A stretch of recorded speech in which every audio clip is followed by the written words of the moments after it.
ജമാഅത്തെ ഇസ്ലാമിയുടെയും അനുബന്ധ സ്ഥാപനങ്ങളുടെയും ശക്തമായ പിന്തുണയിൽ പ്രവർത്തിക്കുന്ന മാധ്യമ സ്ഥാപനമായ മക്തൂബ് മീഡിയയുടെ ഒരു കാർഡും വാർത്തയും ശ്രദ്ധയിൽപ്പെട്ടു.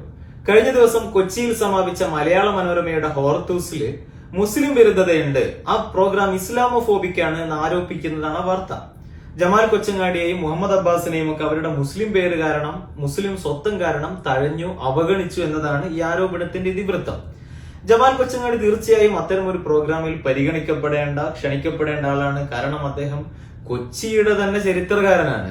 അപ്പൊ അത്തരത്തിലുള്ള ആളുകളെയൊക്കെ അവഗണിച്ചത് അവരുടെ മുസ്ലിം സ്വത്വം കാരണമാണോ, മുസ്ലിം പേര് കാരണമാണോ എന്നതൊക്കെ വേറെ കാര്യം. അത് തീർച്ചയായും പരിശോധിക്കപ്പെടേണ്ടതും ചർച്ച ചെയ്യപ്പെടേണ്ടതുമാണ്. എന്നാൽ ജമാഅത്തെ ഇസ്ലാമി എല്ലാ സാഹിത്യോത്സവങ്ങളെയും ഇതേ മാനദണ്ഡങ്ങളിലാണോ സമീപിക്കാറുള്ളത് എന്നതുകൂടി പരിശോധിക്കപ്പെടേണ്ടതുണ്ട്.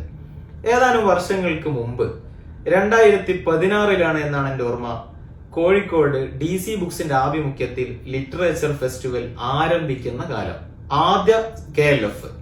അന്ന് വലിയൊരു വിവാദം ഉണ്ടായിരുന്നു. കേരളീയ മുസ്ലിം സംഘടനകളും KLFും തമ്മിലുള്ള ചില പ്രശ്നങ്ങൾ ഉണ്ടായിരുന്നു.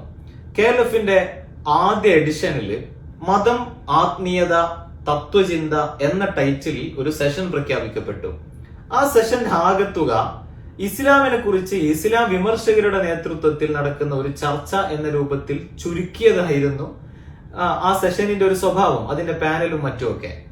അന്ന് മുസ്ലിം സംഘടനകൾ വലിയ വിമർശനം ഉന്നയിച്ചുകൊണ്ട് രംഗത്തെത്തി. ഇസ്ലാമിനെ കുറിച്ചുള്ള ഒരു ചർച്ച ഇസ്ലാമിനെയും മുസ്ലിങ്ങളെയും നിരന്തരം അവഹേളിക്കുകയും പരിഹസിക്കുകയും ചെയ്യുന്ന ആളുകളുടെ നേതൃത്വത്തിൽ മാത്രമേ നടക്കാവൂ എന്ന സമീപനം ജനാധിപത്യ വിരുദ്ധമല്ല എന്നും വിശ്വാസികളായ ആളുകളെ കൂടി ഇത്തരം പരിപാടികളിൽ ഉൾക്കൊള്ളിക്കണമെന്നും മുസ്ലിം സംഘടനകൾ ശക്തമായി ആവശ്യപ്പെട്ടു. മാത്രമല്ല, മറ്റു മതങ്ങളുമായി ബന്ധപ്പെട്ട അത്തരം വിമർശനാത്മകമായ ചർച്ചകളൊന്നും അന്ന് KLFൽ ഉണ്ടായിരുന്നതുമില്ല. അന്ന് KLFലുള്ള ഈ ഒരു സെഷനെതിരെ ശക്തമായ മതം, ആത്മീയത, തത്വചിന്ത എന്ന ടൈറ്റിലിൽ ഇസ്ലാം വിമർശകർ, നിരന്തരം ഇസ്ലാമിനെ വിമർശിച്ച് രംഗത്ത് വരുന്ന ആളുകൾ മാത്രം ആ പാനലിൽ ഇസ്ലാമിനെ കുറിച്ച് മാത്രം ചർച്ച, മറ്റു മതങ്ങളെ കുറിച്ചോ അല്ലെങ്കിൽ മറ്റു മതങ്ങളെ വിമർശിക്കുന്ന ആളുകളോ ഒന്നും അതിലില്ല. അത്തരം ഇസ്ലാമിനെ ടാർഗറ്റ് ചെയ്തുകൊണ്ട് തന്നെയുള്ള ഒരു സെഷൻ. അതിനെതിരെ ശക്തമായി രംഗത്ത് വന്ന് എല്ലാ സുന്നി സംഘടനകൾ, AP, EK സംഘടനകൾ, വിവിധ മുജാഹിദ് സംഘടനകൾ, അതില് Majeed Ariyallur, NV Abdul Razak Saqafi, Nasir Faizi Koodathayi, Sathar Panthalloor, Hussain Madavoor, professor P Koya, Khadeeja Nargees, Mustafa Thanveer പോലെയുള്ള കേരളത്തിലെ വിവിധ മുസ്ലിം സംഘടനാ നേതാക്കൾ സംയുക്ത പ്രസ്താവനകൾ ഇറക്കി വിവിധ തരത്തിലുള്ള പ്രതിഷേധങ്ങൾ ഉന്നയിച്ചുകൊണ്ട് അവർ രംഗത്തെത്തി.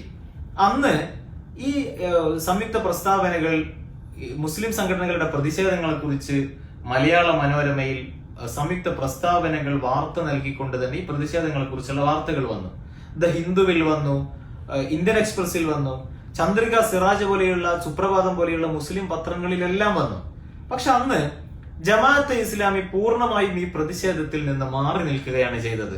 മാത്രമല്ല, ഈ മുസ്ലിം സംഘടനകളുടെ സംയുക്ത പ്രസ്താവനകൾ KLFലെ മതം, ആത്മീയത, തത്വചിന്ത എന്ന ടൈറ്റിലിൽ ഇസ്ലാമിനെ മാത്രം വിമർശിക്കുന്ന രൂപത്തിലുള്ള ഈ സെഷനിന്റെ പിന്നിലുള്ള അജണ്ടകളെ കുറിച്ച്, അതിലെ ജനാധിപത്യ വിരുദ്ധതകളെ കുറിച്ച് കൃത്യമായി, കാരണം ഇത് സർക്കാർ പങ്കാളിത്തം കൂടിയുള്ള ഒരു പ്രോഗ്രാമാണ്, അതിനെക്കുറിച്ച് മുസ്ലിം സംഘടനകൾ ഒന്നടങ്കം സംയുക്തമായി പ്രതിഷേധിച്ചപ്പോ അതിൽ നിന്ന് മാറി നിൽക്കുകയും സംയുക്ത പ്രസ്താവനയിൽ ഒപ്പിട്ട് നൽകാൻ തയ്യാറാവാതിരിക്കുകയും ചെയ്തു അന്നത്തെ ജമാഅത്തെ ഇസ്ലാമിയുടെ ഉത്തരവാദപ്പെട്ട നേതാക്കൾ.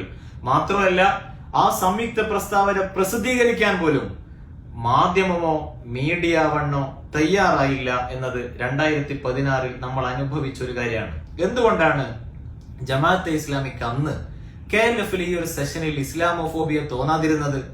KLF മുസ്ലിം വിരുദ്ധമാണ് എന്ന് അന്ന് എന്തുകൊണ്ടാണ് ജമാഅത്തിനോ ജമാഅത്തിന്റെ മാധ്യമ സ്ഥാപനങ്ങൾക്കോ തോന്നാതിരുന്നത്? ആ KLFലെ ഏതോ ഒരു സെഷനിൽ ഒരു ജമാഅത്ത് നേതാവ് ക്ഷണിക്കപ്പെട്ടിരുന്നു. അപ്പൊ ജമാഅത്തെ ഇസ്ലാമിക്ക് ചെറിയൊരു പ്രാതിനിധ്യം കിട്ടലോടുകൂടി പിന്നെ അവർക്ക് മുസ്ലിം വിരുദ്ധത പ്രശ്നമല്ല, മതം, ആത്മീയത, തത്വചിന്ത എന്ന പേരിൽ ഇസ്ലാം വിമർശകരെ കൊണ്ടുവന്ന് ഇസ്ലാമിനെ വിമർശിച്ചുകൊണ്ട് മാത്രം അത്തരത്തിലുള്ള ഒരു ചർച്ച സംഘടിപ്പിച്ചാൽ അതിൽ മുസ്ലിം വിരുദ്ധതയില്ല, ഇസ്ലാമോഫോബിയയില്ല. കാരണം ജമാഅത്തെ ഇസ്ലാമിക്ക് ചെറിയൊരു പ്രാതിനിധ്യം കിട്ടി.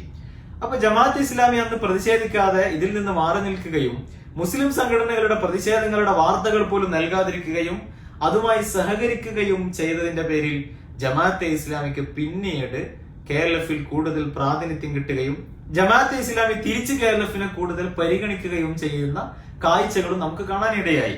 നിങ്ങൾ ആലോചിക്കണം, അന്ന് മുസ്ലിം സംഘടനകൾ ഇതിനെതിരെ പ്രതിഷേധിച്ച് രംഗത്ത് വന്നപ്പോൾ റോബിൻ ഡിക്രൂസിനെ പോലെയുള്ള ഇടതുപക്ഷ സാംസ്കാരിക പ്രവർത്തകർ പ്രതിഷേധമുന്നയിച്ച പാരമ്പര്യ സുന്നി സംഘടനകളെ ഉൾപ്പെടെ ഭീകരവാദികളാക്കിയും തീവ്രവാദികളാക്കിയും രംഗത്ത് വന്നു. അന്ന് ശക്തമായ സംവാദങ്ങൾ റോബിൻ ഡിക്രൂസിനെ പോലെയുള്ള ആളുകളുമായി മുസ്ലിം പക്ഷത്തു നിന്നുണ്ടായി. അവസാനം മുസ്ലിം സംഘടനകളും നേതാക്കളും ഉന്നയിച്ച വിമർശനത്തിൽ കാമ്പുണ്ട് എന്ന് മനസ്സിലാക്കി, അതിൽ നൈതികമായ വിമർശനമാണ് എന്ന് മനസ്സിലാക്കിക്കൊണ്ട് ഫെസ്റ്റിവൽ ഡയറക്ടറായ സച്ചിദാനന്ദൻ KLF-ൽ നിന്ന് ആ സെഷൻ പിൻവലിക്കുക പോലും ഉണ്ടായി. അന്നൊന്നും ജമാഅത്തെ ഇസ്ലാമിക്ക് KLF-ലോ ആ സെഷനിലോ ഇസ്ലാമോഫോബിയ തോന്നുകയോ മുസ്ലിം വിരുദ്ധത ആരോപിക്കുകയോ മുസ്ലിം സംഘടനകളുടെ പ്രതിഷേധത്തിന്റെ ഭാഗമാവുകയോ ചെയ്തിട്ടില്ല. കാരണം ജമാഅത്തെ ഇസ്ലാമിക്ക് പ്രാതിനിധ്യം അതിൽ നൽകി. എന്തെല്ലാം മുസ്ലിം വിരുദ്ധത ഉണ്ടെങ്കിലും ഞങ്ങൾക്ക് ഇരിക്കാൻ ഒരു കസേര തന്നു എന്ന കാരണത്താൽ ഇതിനെതിരെ കണ്ണടക്കുകയും മുസ്ലിം സമുദായത്തിന്റെ സംയുക്ത പ്രതിഷേധത്തിൽ നിന്ന് മാറി നിൽക്കുകയും ചെയ്ത പ്രസ്ഥാനമാണ് ജമാഅത്തെ ഇസ്ലാമി. അത്തരം വാർത്തകളെ പോലും മീഡിയ വണ്ണും മാധ്യമവും അന്ന് അവഗണിച്ചു. അതിനുശേഷം പിന്നീട് നടന്ന KLF-ൽ സീദാവൂദിനെ പോലെയുള്ള ഇസ്ലാമോഫോബിയ ചാപ്പ ഫാക്ടറിയുടെ മാനേജിംഗ് ഡയറക്ടർമാർ പോലും പങ്കെടുക്കുന്ന കാഴ്ചകൾ നമ്മൾ കണ്ടു. ഇപ്പൊ ജമാഅത്തെ ഇസ്ലാമിയുടെ ഒരു പൊതു സ്വഭാവം തങ്ങളുടെ രാഷ്ട്രീയ ലാഭത്തിന്, തങ്ങളുടെ ജമാഅത്തെ ഇസ്ലാമിയുടെ നേട്ടങ്ങൾക്ക് വേണ്ടി മാത്രമാണ് ഇസ്ലാമോഫോബിയ ആരോപണങ്ങൾ ഉന്നയിക്കുന്നതും അവരുടെ ചാപ്പ ഫാക്ടറി പ്രവർത്തിക്കുന്നതും. ജമാഅത്തെ ഇസ്ലാമിക്ക് രാഷ്ട്രീയ നേട്ടങ്ങൾ ഉണ്ടെങ്കിൽ, അതിൽ എന്തെല്ലാം മുസ്ലിം വിരുദ്ധത ഉണ്ടെങ്കിലും എന്തെല്ലാം ഇസ്ലാമോഫോബിയ ഉണ്ടെങ്കിലും അതിൽ കണ്ണടക്കുന്നതാണ് ജമാഅത്തെ ഇസ്ലാമിയുടെ സ്വഭാവം എന്നത് മുസ്ലിം സമുദായം മനസ്സിലാക്കേണ്ടതുണ്ട്. അന്ന് ജമാഅത്തെ ഇസ്ലാമിക്ക് പ്രാതിനിധ്യം കിട്ടിയപ്പോ ഇനി നമ്മൾ KLF-നെയോ അതിന്റെ സംഘാടകരെയോ പിണക്കേണ്ടതില്ല എന്ന് സമുദായത്തിലെ സാഹിത്യ നായകന്മാരായി സ്വയം ധരിക്കുന്ന ജമാഅത്തെ ഇസ്ലാമിയുടെ നേതൃത്വം അന്ന് കരുതി ആ പ്രോഗ്രാമുമായി സഹകരിച്ചു. ഇപ്പൊ ജമാഅത്തെ ഇസ്ലാമിക്ക് എങ്ങനെയാണ് ഹോർത്തൂസിൽ മുസ്ലിം വിരുദ്ധത തോന്നുന്നത്? അന്ന് KLF-ൽ എങ്ങനെയാണ് മുസ്ലിം വിരുദ്ധത തോന്നാതിരുന്നത്? എന്താണ് ജമാഅത്തെ ഇസ്ലാമിയുടെ മാനദണ്ഡം? ജമാഅത്തെ ഇസ്ലാമി നിരന്തരം ഇപ്പോൾ ഉൽപ്പാദിപ്പിച്ചുകൊണ്ടിരിക്കുന്ന 24 മണിക്കൂറും സദാ പ്രവർത്തിപ്പിച്ചുകൊണ്ടിരിക്കുന്ന ഇസ്ലാമോഫോബിയ ചാപ്പ ഫാക്ടറിയുടെ താല്പര്യം എന്നത് ജമാഅത്തെ ഇസ്ലാമിയുടെ രാഷ്ട്രീയ ലാഭം മാത്രമാണ്. അല്ലാതെ സമുദായത്തോടോ ഇസ്ലാമിനോടോ മുസ്ലിങ്ങളോടോ ഇസ്ലാമിക ആദർശങ്ങളോടോ വിശ്വാസങ്ങളോടോ ഒന്നുമുള്ള പ്രതിബദ്ധതയോ സ്നേഹമോ കരുണയോ കരുതലോ ഒന്നുമല്ല. ജമാഅത്തെ ഇസ്ലാമി എന്ന സംഘടനയുടെ ലാഭങ്ങൾക്കും നേട്ടങ്ങൾക്കും അപ്പുറം ഈ സമുദായത്തോട് ഒരു താല്പര്യവുമില്ല. അവരുടെ രാഷ്ട്രീയ ലാഭങ്ങൾക്ക് വേണ്ടി മാത്രം പ്രവർത്തിപ്പിക്കുന്നതാണ് ഈ ചാപ്പ ഫാക്ടറി. എന്നാൽ ഇതിന്റെ ദുരന്തം അനുഭവിക്കുന്നത് മുസ്ലിം സമുദായം മുഴുവനുമാണ്. ഓരോ ദിവസം നേരം പുലരുമ്പോഴും ഓരോരുത്തരെയും മുസ്ലിം വിരുദ്ധരാക്കുകയാണ്. നമ്മൾ മനസ്സിലാക്കേണ്ടത്, ഇവിടെ മുസ്ലിം വിരുദ്ധരാവുക എന്നത് വളരെ എളുപ്പമുള്ള കാര്യമാണ്.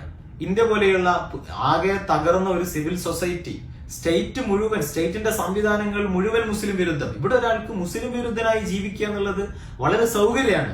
അത്തരം ഒരു സാഹചര്യത്തിൽ പോലും ന്യൂനപക്ഷ സമൂഹങ്ങളെയൊക്കെ പരിഗണിച്ച് നമ്മളോടൊക്കെ സൗഹാർദ്ദത്തിൽ തികച്ചും സെക്യുലറായി ജീവിക്കുന്ന ആളുകളെ പോലും തെരഞ്ഞുപിടിച്ച് ഇസ്ലാമോഫോബിക്കാണ്, മതവിരുദ്ധനാണ്, മുസ്ലിം വിരുദ്ധനാണ് എന്ന് ആരോപിച്ചുകൊണ്ട് നാളെ നമുക്ക് ഈ ആരോപണം ഉന്നയിക്കാൻ ആരും അവശേഷിക്കാത്ത വിധം എല്ലാവരെയും തെരഞ്ഞുപിടിച്ച് മതവിരുദ്ധമാക്കുന്ന ജമാഅത്തെ ഇസ്ലാമിയുടെ ഈ സമീപനം ഒരിക്കലും സമുദായത്തിന് വേണ്ടിയുള്ളതല്ല, അവരുടെ രാഷ്ട്രീയ നേട്ടങ്ങൾക്ക് വേണ്ടി മാത്രമുള്ളതാണ്. ഇതിന്റെ ഭവിഷ്യത്ത് അനുഭവിക്കേണ്ടി വരിക മുസ്ലിം സമുദായം ഒന്നടങ്കമാണ്.